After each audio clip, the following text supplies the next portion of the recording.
자, 이번 시간 행정절차론이고요. 아직 행정절차법 제17조가 나오지 않았습니다. 그래서 신청 절차에 대한 쟁점입니다. 처분의 신청 절차.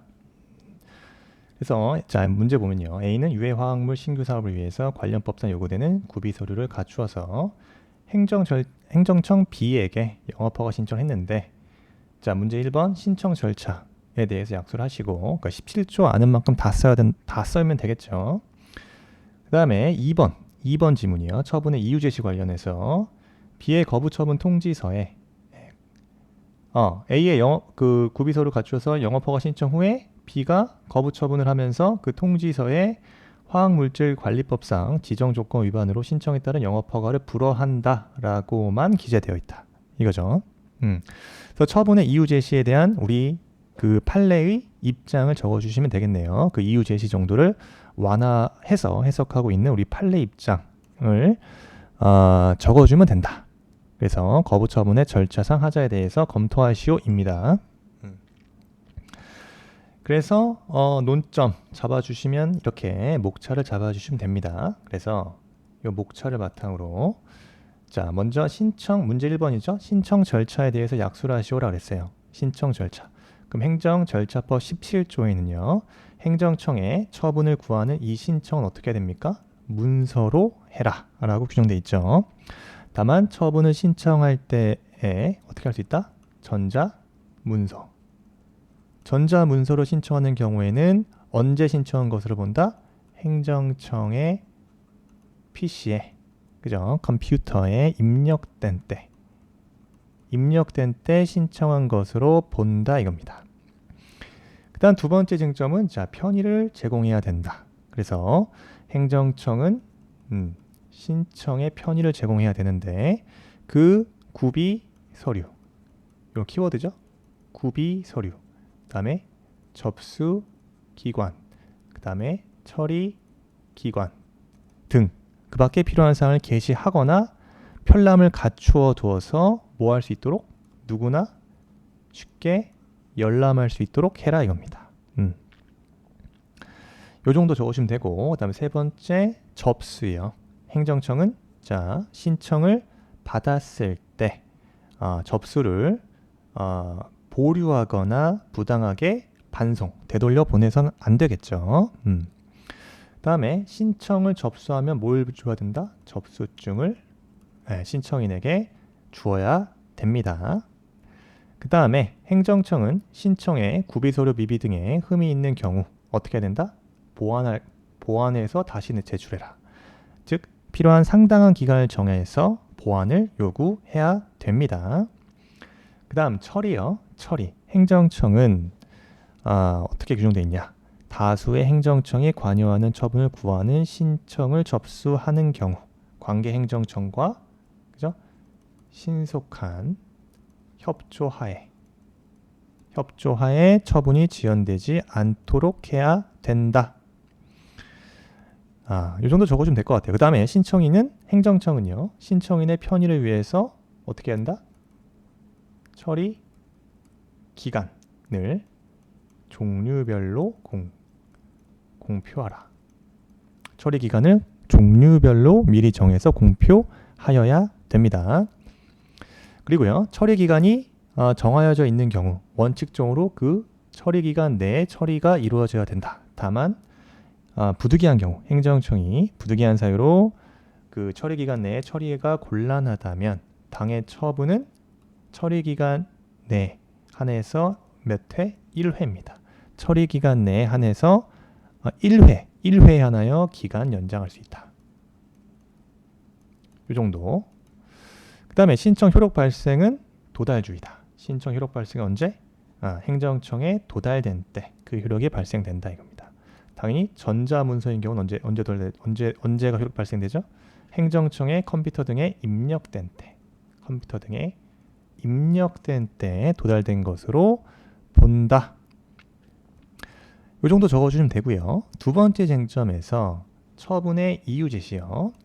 지금 처분을 모든 처분에 있어서는 어떻게 됩니까? 그 이유가 정확하게 명시돼야 된다.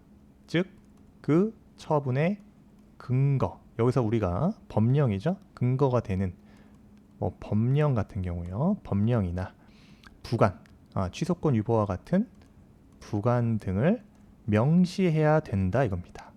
나아가서 처분을 받은 자가 어떠한 위반 사실에 대해서 당해 처분이 있었는지를 알 수 있을 정도. 다시 처분을 받은 자가 어떠한 위반 사실에 대해서 당해 그죠? 처분이 있었는지를 알 수 있을 정도로 이유 제시를 해야 된다. 당연히 추상적이죠. 그렇기 때문에 이유 제시의 정도가 문제되는 거예요. 이유 제시 정도에 대한 문제입니다. 그래서 문제 소재는 적어주시면 되고, 자, 의요. 처분의 이유 제시요. 다시 처분의 근거가 된 법적, 그 다음에 사실적 사유예요. 법적, 사실적 사유를 언제? 처분시입니다. 처분시에 구체적으로 명시해야 된다. 그래서 처분의 근거가 된 법적, 사실적 사유를 처분시에 구체적으로 명시하게 하는 것을 말한다 이겁니다. 당연히 대상은요. 모든 처분이겠죠. 모든 처분의 이유가 제시돼야 되고요. 다만 대상에서 우리 중요한 것은 모든 처분이지만 예외가 있다 이겁니다. 예외. 언제? 신청 내용을 또 그대로 적어줘야겠죠. 신청한 내용. 내용을 모두 그대로 인정하는 처분인 경우에요. 첫 번째. 이때는 처분의 이유 제시 예외 사유고요. 그 다음에 또 외운 거 있죠. 단순 반복적 처분인 경우. 네. 또는 경미한 처분이요. 경미한 처분으로서 당사자가 그 이유를 명백히 알 수 있는 경우다. 자, 세 번째, 긴급한 처분이죠. 긴급한 처분의 필요성이 있는 경우, 이때는 예외 사유입니다. 그 다음 시기요. 시기 언제까지? 적어도 처분시까지죠. 네, 처분시까지 그 이유를 적시해야 된다 이겁니다. 여기까지 잘 적어주고 네 번째가 중요하죠.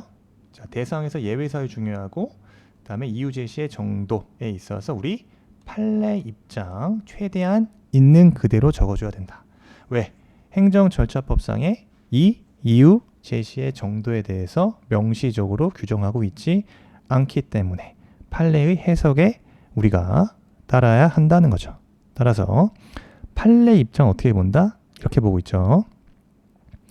자, 판례는 이유 제시 정도를 완화해서, 결론 완화해서 해석하고 있는데, 자, 요거를 최대한 있는 그대로 암기하자 이겁니다. 판례 입장이기 때문에. 그래서 처분 당시 당사자가 어떠한 근거와 이유로 처분이 이루어진 것인지를 충분히 알 수 있어서 그에 불복하여 행정구제 절차로 나아가는데 별다른 지장이 없었던 것으로 인정되는 경우, 요 정도에는 그죠? 그 이유 제시를 다 했다라고 봐서 처분서에 처분의 근거와 이유가 구체적으로 명시되어 있지 않았다 하더라도 이 정도라면 그 처분이 위법한 것으로 된다고는 볼 수 없다. 이유 제시 정도, 즉 절차 상하자가 인정되지 않는다라고 보고 있습니다. 그래서 판례도 이유 제시 정도에 대해서 구체적으로 명시되지 않았다 하더라도 그 처분 당시에 당사자가 어떠한 근거로 또 어떠한 사실적 이유로 처분이 이루어진 것인지를 충분히 알 수 있었고 나아가서 이에 불복하여 행정구제 절차로 나아가는데 별다른 지정이 없었던 것으로 인정되는 정도입니다. 이 정도라면 처분의 이유 제시 정도를 인정할 수 있다라고 해석하시면 되겠죠. 그래서 여기서는 판례 입장 적는 게 굉장히 중요합니다. 그죠? 그래서 사안의 해결 넘어갔을 때, 자, 당사자 A가, 그죠? 당사자 A가, 자, 판례 입장 그대로 적어주면 돼요. 이러한 행정청의 거부 처분, 그죠? 소위 불허했죠? 영업 허가를 불허한다라는 거부 처분에 지금 근거법만을 알 수 있을 뿐, 여기서 근거법은 화학물질관리법상 불허한다. 그죠? 근거법만 알 수 있을 뿐 해당 조항이라든가 이유 등을 알 수 없었다 이겁니다. 그냥 화학물질관리법상 지정조건 위반으로 불허한다. 요 정도라면 아무리 처분의 이유 제시의 정도를 완화하는 판례 입장으로 보아도 처분의 이유가 구체적이다라고는 볼 수 없는 것으로 보아서 이유 제시가 적정하지 못하다. 즉 절차상 하자가 있다.